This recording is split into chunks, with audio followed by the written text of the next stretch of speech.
The first Europeans to go to Japan were Portuguese merchants, accompanied by two types of people. The first type were missionaries, and the second were black African servants and slaves. As you can see in this picture, there's Africans holding umbrellas accompanying the Europeans meeting the Japanese. Now, this was slightly foreign to Japanese people, especially people of dark skin. One person took to effect and took to heart the idea that there was a person who could have dark skin. His name was Oda Nobunaga, and he longed to see a black African. And it was just his luck because a missionary named Luis Frois was traveling with a black African servant or follower who he later named Yasuke. Yasuke came to the building of Oda Nobunaga, and Oda Nobunaga, seeing him on sight, thought that his skin color was paint or ink, and he ordered him to strip from the waist up and told him to wash his body. When he noticed that his skin appeared to get darker when he was washing, he was satisfied that this man looked like this. And then Oda Nobunaga took favor to this African man and said that he must be given to him not as a slave, but as a noble. Oda Nobunaga's son gave him money as a stipend for him switching hands, and things started to roll. But where exactly did this guy come from? Where did all these black people come from? Let us search back into the history of the Portuguese merchants. While the Europeans didn't venture that deep in empires outside of Europe, the Muslims had complete control over the African coasts. They had control over Asia, parts of Europe, and they were quite familiar with how big the world was. There was even rumors of a place called Japangu. It is thought that Marco Polo heard of this name from these merchants from the Arabic side of town and wrote it down as if it was something he heard personally. The Muslims heard about Japangu from the Indians and the Chinese, as the Chinese had traded with Japan forever. And the Indians were familiar because some of their people had been to Japan. And Japan at this time had Buddhism. And a lot of Buddhists were familiar that India was the home of Buddhism. Speaking of India, let's go back to the Portuguese. For it was the Portuguese merchant Vasco da Gama who wanted to reach India so he could trade in spices and herbs and other valuable goods that were traded from India, including silks. And so he ventured a very long journey, and the first landing port was in Africa. He landed in the Cape of Good Hope. When he had landed at the Cape, he met Hottentots, black Africans known as Hottentots, which today we call Khoisan. And it reads as such in a journal of the first voyage of Vasco da Gama. It says, "The captain major and the other captains then landed, being attended by armed men, some of whom carried crossbows. He then made the Negroes understand by signs that they were to disperse and to approach him only singly or in couples. To those who approached he gave small bells and red caps, in return for which they presented him with ivory bracelets, such as they wore on their arms, for it appears that elephants are plentiful in this country. We actually found some of their droppings near the watering place where they had gone to drink. About 200 Negroes came, both young and old. They brought with them a dozen oxen and cows and 4 or 5 sheep. As soon as we saw them, we went ashore. They forthwith began to play on 4 or 5 flutes, some producing high notes and others low ones, thus making a pretty harmony for Negroes who are not expected to be musicians, and they danced in the style of Negroes. The captain major then ordered the trumpets to be sounded, and we in the boats danced, and the captain major did so likewise when he rejoined us.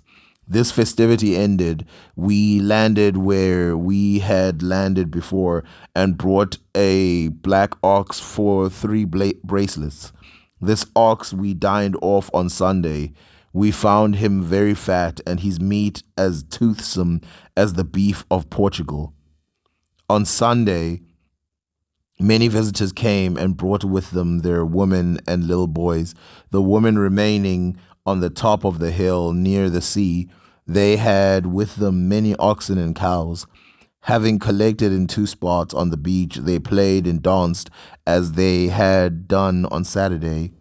It is the custom of this people for the young men to remain in the bush with the weapons. The older men came to converse with us. They carried a short stick in their hand, attached to which was a fox's tail, with which they fanned the face. Whilst conversing with them by sign, we observed the young men crouching in the bush, holding their weapons in their hands. The captain major then ordered Martin Offenzo, who had formerly been the Manicongo or Congo, to advance and to buy an ox, for which purpose he was supplied with bracelets. The natives, having accepted the bracelets, took him by the hand and pointed to the watering place, asked him why we took away their water, and simultaneously drove their cattle into the bush. When the captain major observed this, he ordered us to gather together and called upon Martin Offenzo to retreat, for he suspected some treachery. Having drawn together, we proceeded in our boats to the place where we had been at first. The Negroes followed us. The captain major then ordered us to land, armed with lances, assegais, and strung crossbows, and wearing our breastplates, for he wanted to show that we had the means of doing them an injury, although we had no desire to employ them. When they observed this, they ran away. The captain major, anxious that none should be killed by mischance, ordered the boats to draw together, but to prove that we were able, although unwilling to hurt them, he ordered 2 bombards to be fired from the poop of the longboat. They were by that time all seated close to the bush, not far from the beach, but the first discharge caused them to retreat so precipitately that in their flight they dropped the skins with which they were covered and their weapons. When they were in the bush, 2 of them turned back to pick up articles which had been dropped. They had continued their flight to the top of the hill, driving their cattle before them. The oxen of this country are as large as those of Alemtejo, wonderfully fat and very tame. They are geldings and hornless. Upon the fattest among them, the Negroes place a pack saddle made of reeds, as is done in Castile, and upon this saddle they place a kind of litter made of sticks, upon which they ride. If they wish to sell an ox, they pass a stick through its nostrils. and thus lead him. This puts into context the era that this happened. But let's show how many myths we dispelled just with this quote. So, firstly, he discusses the fact that there's musical instruments like the flute that existed with the natives pre-European. And these are the Khoi people that he is talking about because they had cattle, which again shows that cattle and farming existed within this region before Europeans got there or even Arabs.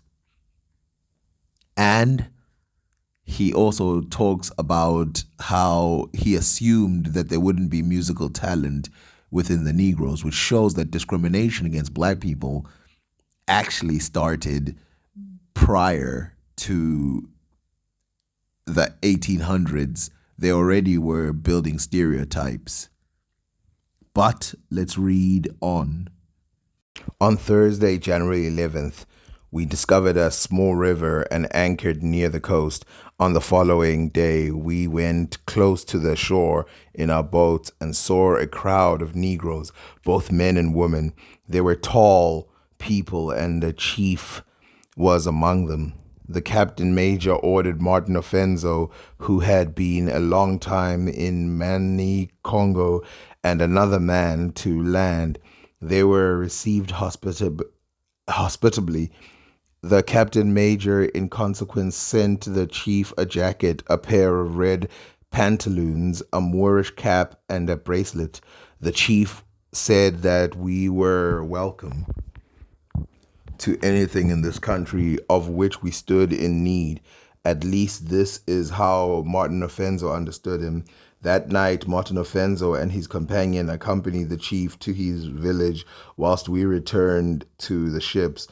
On the road, the chief donned and garments which had been presented to him, and to those who came forth to meet him, he said with much apparent satisfaction, "Look what has been given to me."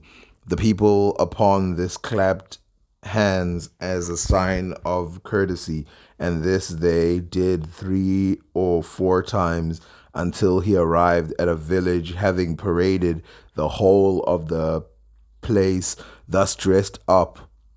The chief retired to his house and ordered his 2 guests to be lodged in a compound where they were given porridge of millet, which abounds in that country, and a fowl just like those of Portugal. All the night through, numbers of men and women came to have a look at them. In the morning, the chief visited them and asked them to go back to the ships. He ordered 2 men to accompany them and gave them fowls as a present for the captain major, telling them at the same time that he would show the things that he had been given them to a great chief who appears to be the king of that country. When our men reached the landing place where our boats awaited them, they were attended by quite 200 men who had come to see them. This country seemed to us to be densely populated or peopled. There are many chiefs, and the number of women seems to be greater than that of the men. For among those who come to see us, there were 40 women to every 20 men. The houses are built of straw. The arms of the people include longbows and arrows, and the spears with iron blades. Copper seems to be plentiful, for the people wore ornaments of it on their legs and arms and in their twisted hair.